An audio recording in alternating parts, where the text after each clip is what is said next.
miles away the storm is. Understand? She asked.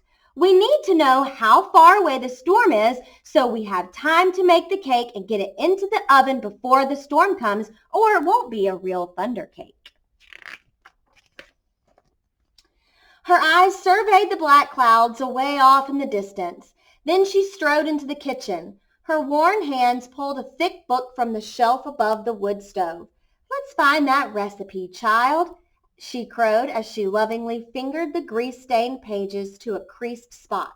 Here it is, thunder cake. She carefully pinned the ingredients on a piece of notepaper. Now, let's gather all the things we'll need, she exclaimed as she scurried towards the back door. We were by the barn door when a huge bolt of lightning flashed. I started counting like Grandma told me to.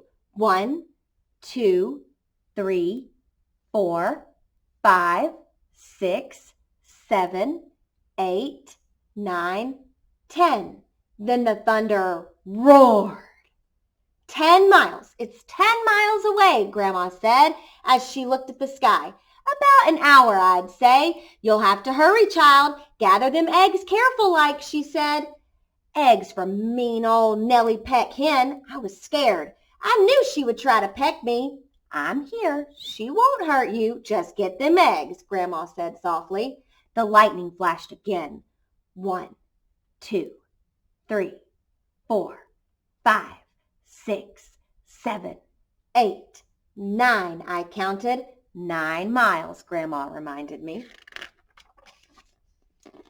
Milk was next. Milk from old Kick Cow. As Grandma milked her, Kick Cow turned and looked mean right at me. I was scared. She looked so big. Zip went the lightning. 1, 2, 3, 4, 5, 6, 7, 8, I counted. Boom went the thunder. 8 miles, child, Grandma croaked. Now we have to get chocolate and sugar and flour from the dry shed. I was scared as we walked down the path from the farmhouse through Tangleweed Woods to the dry shed. Suddenly the lightning slit the sky. 1, 2, 3, 4, 5, 6, 7, I counted. Boom, ba-boom, crashed the thunder. It scared me a lot, but I kept walking with Grandma. Another jagged edge of lightning flashed as I crept into the dry shed.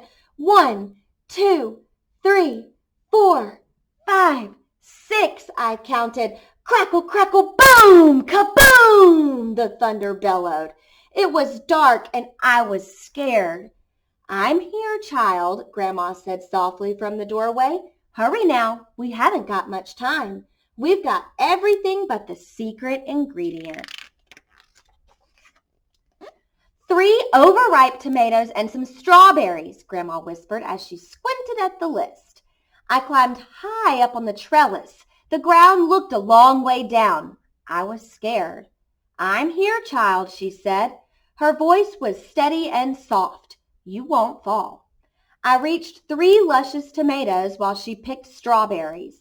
Lightning again.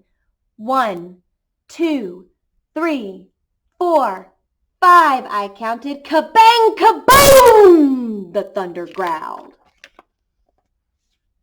We hurried back to the house and the warm kitchen, and we measured the ingredients. I poured them into the mixing bowl while Grandma mixed. I churned butter for the frosting and melted chocolate. Finally, we poured the batter into the cake pans and put them into the oven together. Lightning lit the kitchen. I only counted to 3, and the thunder had rumbled and crashed.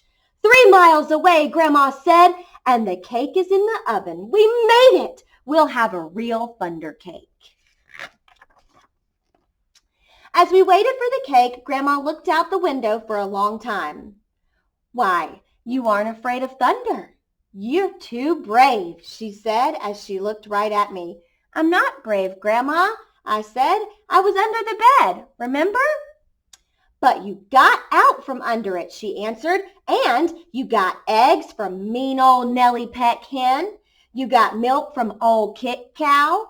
You went through Tangleweed Woods to the dry shed. You climbed the trellis in the barnyard. From where I sit, only a very brave person could have done all them things. I thought and thought as the storm rumbled closer. She was right. I was brave. Brave people can't be afraid of a sound, child, she said, as we spread out the tablecloth and set the table. When we were done, we hurried into the kitchen to take the cake out of the oven. After the cake had cooled, we frosted it. Just then the lightning flashed, and this time it lit the whole sky. Even before the last flash had faded, the thunder rolled, boomed, crashed, baroomed just above us. The storm was here. Perfect, Grandma cooed, just perfect. She beamed as she added the last strawberry to the glistening chocolate frosting on top of our thunder cake. As rain poured down on our roof, Grandma cut a wedge for each of us. She poured us steaming cups of tea from the samovar.